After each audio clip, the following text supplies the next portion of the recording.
क्यों? इसलिए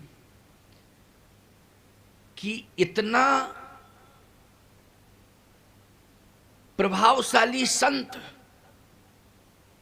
लेकिन अपने प्रभाव को छिपाए हुए। देखिए आकर्षण की बात है, मतलब प्रभाव अपना अपना सब दिखाते हैं, इसी में तो जिंदगी समाप्त हो रही है। चाहे कोई साधु प्रभाव दिखावे, चाहे कोई राजनेता प्रभाव दिखावे, चाहे उद्योगपति अपना प्रभाव दिखावे, और चाहे कोई बहुत बड़ा बुद्धिजीवी वैज्ञानिक अपना प्रभाव दिखावे। हैं, ये प्रभाव दिखाने के चक्कर में ही लोग कोमा में चले जा रहे हैं, शून्य की स्थिति हो रही है। शून्य, कोमा मानी 0/0। क्यों भाई? कोमा का अर्थ क्या हुआ? शून्यता आई कि नहीं? कोमा का अर्थ है शून्यता। शून्य, शून्य का मतलब क्या हुआ? 0। बन रहे थे हीरो, वो इसी चक्कर में हो गए 0। लेकिन प्यारे, 0 से अगर जुड़े रहोगे, 0 को समझते रहोगे, तो ईमानदारी से बताओ, वो 0 तुम्हें हीरो ही बनाता रहेगा। आप कहो कैसे बनाता रहेगा? जैसे एक है, अगर 0 का सहयोग ले ले तो 10 हो जाएगा कि नहीं हो जाएगा? एक से जल्दी बोलो। बिल्कुल हो जाएगा। वो 10, एक 0 जुड़ जाएगा तो एक से क्या बनेगा? वो 10। और अगर दूसरे 0 का सहयोग ले ले तो 100, तीसरे का ले ले तो 1000। बताओ, जितने 0 को सहयोग अपनाता जाएगा एक, बोलो उसकी महिमा बढ़ती चली जाएगी कि नहीं है? और अगर कहीं उसके मन में ये अभिमान आ गया है कि बाकी सब 0, हम हैं केवल हीरो, तो वो सब 0 चले जाएंगे, अकेले रह जाओगे तुम। बोलो रह जाओगे कि नहीं रह जाओगे? केवल अकेले रह जाओगे। आप कहोगे महाराज लेकिन वो 0 जो कुछ नहीं है वो 1 से जुड़े रहेंगे तो उनकी महिमा बढ़ी रहेगी, क्योंकि वो तो 0 हैं। एक तो फिर भी 1 है, क्यों भाई? लेकिन वो तो 0 ही है।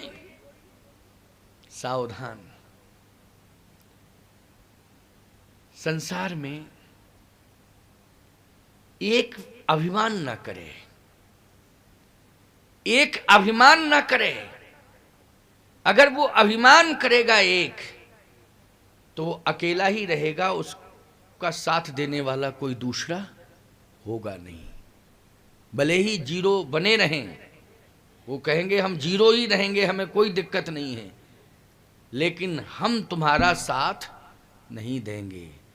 और यदि एक निराभिमानता लेकर के अगर सबको अपने साथ जोड़ लेगा, जितने भी 0 हैं उनको जोड़ता चला जाएगा, तो एक दिन वो लाखों अरबों में पहुंच जाएगा। वो लोग पहुंच जाएगा कि नहीं? करोड़ों अरबों में पहुंच जाएगा कि नहीं पहुंच जाएगा? लाखों में, करोड़ों में, अरबों में, खरबों में पहुंचेगा कि नहीं पहुंचेगा? और यहां तक स्थिति बन जाएगी कि वो एक दिन उन समस्त 0 के सहयोग से कुबेर बन जाएगा। प्यारे, क्या बन जाएगा? कुबेर। इसलिए मैं कहता हूं कि अभिमान मत करो, धन का, बुद्धि का भी अभिमान मत करो। तुम यदि अभिमान करोगे तो रावण बन जाओगे, ज्ञान का अभिमान होगा। और यदि निराभिमानता तुम्हारे जीवन में आएगी तो तुम वशिष्ठ बन जाओगे। प्यारे, गुरु विवेक सागर जग जाना, जिन्हीं विश्व कर वदर समाना। तो बोलो रावण बनना है कि वशिष्ठ बनना है? वशिष्ठ बनना है। अगर ज्ञानी रावण है तो वशिष्ठ जी महाराज भी तो गुरु विवेक सागर जग जाना, विवेक के सागर हैं कि नहीं, समुद्र हैं कि नहीं? वशिष्ठ बन जाओगे तुम, संत बन जाओगे। इसलिए भगवान शंकर ने कहा पार्वती महात्मा वो बहुत प्रभावशाली हैं, लेकिन हम उनकी कथा सुनने के लिए जाते थे। पार्वती जी को कह रहे हैं, ये कथा सुनने जाते थे। पार्वती जी तो नहीं गई साथ में, लेकिन सती जी साथ में गई थी। तो शंकर जी सुना रहे हैं किसको? पार्वती को। यद्यपि वही सती पार्वती है, कोई दूसरी नहीं है, वो वही सती ही तो पार्वती हैं। लेकिन स्मरण दिलाया कि कथा सुनने के लिए हम जाते थे समुद्र के किनारे। कहे महाराज इतनी दूर आप कथा सुनने क्यों जाते थे? इसलिए जाते थे कि वो महात्मा तो बहुत मिलते थे रास्ते में, कथाएं सब जगह होती थी, लेकिन बहुत प्रभावशाली महात्मा वो, लेकिन अपने प्रभाव को छिपाए हैं। का क्या छिपाए हैं? बोले इतना प्रभावशाली संत है कि 3 अंजलि में पूरा समुद्र पी लिया। अब बताइए समुद्र कोई पी सकता है? पहली बात तो यह कि समुद्र में अपरिमित जल है, कोई इतना जल पी नहीं सकता, और इतना खारा जल है कि 1 गिलास पी लोगे तो ब्लड प्रेशर हाई हो जाएगा। क्यों भाई, हो जाएगा कि नहीं? समुद्र का 1 गिलास जल पी लोगे तो बोलो बीपी बढ़ जाएगा कि नहीं बढ़ जाएगा? और बीपी बढ़ेगा तो बोलो क्या कंडीशन होगी? दिमागी संतुलन बिगड़ जाएगा कि नहीं बिगड़ जाएगा? लेकिन उस महात्मा की विशेषता ये है कि पूरा समुद्र पी गया। इन्हीं का नाम है अगस्त। कुंभज का नाम क्या है? अगस्त। अगस्त का नाम क्या है? कुंभज। लेकिन पूरा समुद्र 3 अंजलि में पी गया, लेकिन फिर भी कुंभज का कुंभज रहा। कुंभ मानी क्या होता है? घड़ा। अब बोलो भाई, पूरा समुद्र एक घट में समाहित हो गया कि नहीं हो गया है? जबकि घट में सीमा है और समुद्र में असीमा है, असीमित है वो तो, है कि नहीं? और घट सीमित है, लेकिन असीमित जो समुद्र था वो सीमा में आ गया। बोलो आ गया सीमा में कि नहीं आ गया? समुद्र पी लिया पूरा।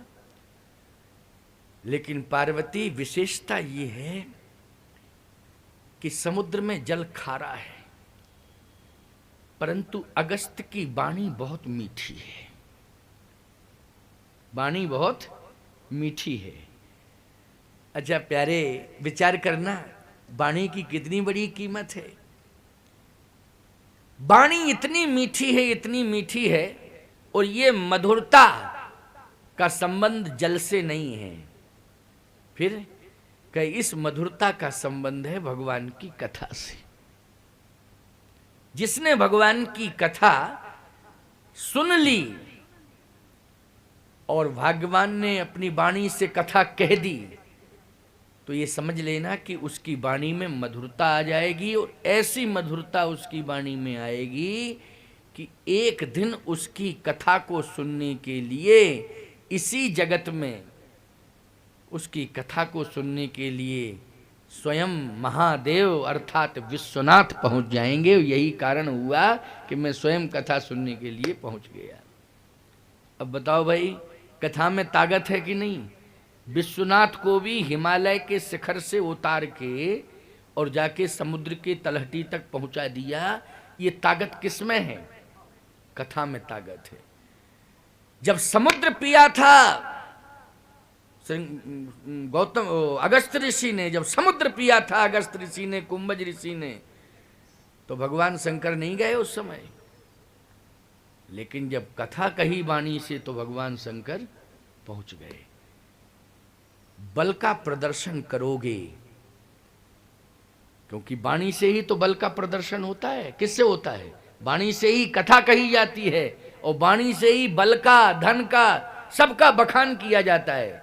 अगर धन है तो किससे व्यक्त करोगे? वाणी से, कि मेरे पास धन है।